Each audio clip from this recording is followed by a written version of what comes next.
As it is now, let's move to the other matches. For the very first time in a very long time, we'll be having 3 teams from the Italian Serie A and the quarter-final stage of the Uefa Champions League. And Napoli, Inter Milan and AC Milan. But now let's talk about the Italian affair here. Yeah. Talking about SSC Napoli and AC Milan. I mean, that's really something Italian fans will really want to see. I mean, this is more or like a local derby, a league match we get to see week in, week out, or some months to each other. Now, both squaring up at the biggest stage of European competition. These are familiar faces. Of course, very well. They know each other well. They know how best to play each other. But it's a different competition this time around. The Champions League. It's going to be a very tough one. So the last time out, we actually saw a drubbing of Napoli right there by AC Milan. 4-0. It ended, of course. Napoli fans might not be shaken by that, because they know going into the Champions League, it's another different mentality, you understand? Yeah. So they would still be believing, I mean, all hopes are not lost here. They would be believing, yes, we can really pull strings.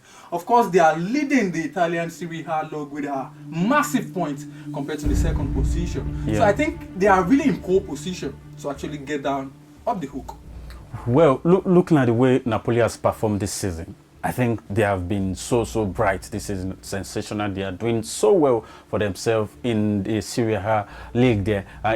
They are 14 points ahead of Lazio and 20 points ahead of AC Milan. I think that's really a lot when we talk about more point. Like running away with the title. Exactly. But their last match against AC Milan is really worrisome. They were without their sensational striker this season, Victor Osimhen, and he was a missing piece in their last game because they find it difficult, when they attack, they find it difficult to find the back of the net. In his absence? Exactly. Or it just happened like that? I think they struggle in his absence. So going forward, I think Napoli will be really praying that Victor Osimhen will be back as soon as possible so that he can actually face AC Milan in the UEFA Champions League. Because I do feel if Victor Osimhen is still missing, then the game is wide open.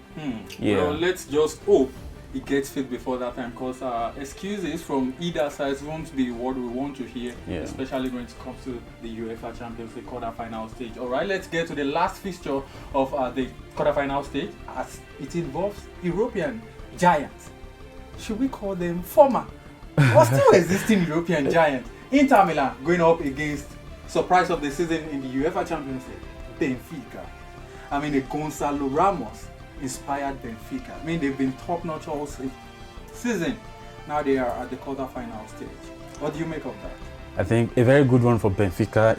It's a fantastic job they have done this season, reaching this stage and sitting in the top position of their league as well. I think that has been really fantastic.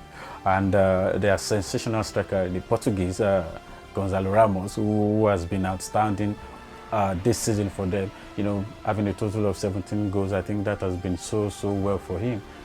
Going forward, facing Inter Milan, I think, let me say on paper, based on the quality of the team, Inter Milan are the better side because they have enough players, quality players this time around, to go head-to-head against Benfica. And when it comes to playing Champions League as well, they have not been really fantastic in the group stage and up to this moment. I think they really struggled at some point, but at the same time, they still find themselves in the quarterfinal. But then you begin to wonder on whose shoulder is Inter Milan riding on this season. We haven't really seen the best from Romelu Lukaku, not forgetting Lautaro Martinez as well as being invincible. Yeah. So how you begin to wonder how then did Inter Milan got themselves into this position?